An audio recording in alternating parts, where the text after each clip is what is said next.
Nurse Paul, I'm concerned about Mr. Peter's condition. His blood pressure is dropping, and he's becoming increasingly unresponsive. Dr. Mihira, I've already notified the rapid response team. We've administered fluids and medications to support his blood pressure. We need to determine the underlying cause of his hypotension. Could you please review his medical history and recent medications?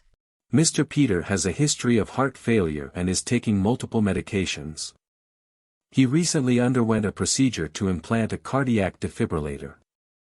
It's possible that the cardiac defibrillator is malfunctioning or that there's an issue with his underlying heart condition. We'll need to conduct a thorough evaluation to identify the cause. I've already scheduled an echocardiogram to assess his heart function, Dr. Mihira. That's good. In the meantime, we'll continue to monitor his vital signs and provide supportive care.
Mihira, it's wonderful that you're already thinking about how to keep your mother active once she's home with your family.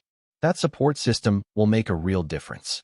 You're right, it's important to start gently and build up gradually. Encouraging her to exercise regularly, even in small amounts, will bring so many benefits. It will help her regain strength in her legs and core, making her feel more stable and reducing the risk of falls, which I know is a big concern for you. Exercise can also increase her range of movement, making everyday tasks easier, like getting in and out of chairs or reaching for things. It can also improve her overall energy levels in the long run, even if she feels tired initially. Plus, it's good for her mood and general well-being. Thinking about appropriate activities, short, supported walks around the house or garden, perhaps with one of you beside her for reassurance, would be excellent to start with. As she gets stronger, these walks can gradually become a little longer. If she enjoys it and it's accessible for her, gentle swimming or water exercises can be fantastic as the water supports her weight, making it easier on her joints while still working her muscles. Even simple chair-based exercises, like leg raises and arm movements, can be beneficial if she's not feeling up to standing for long periods.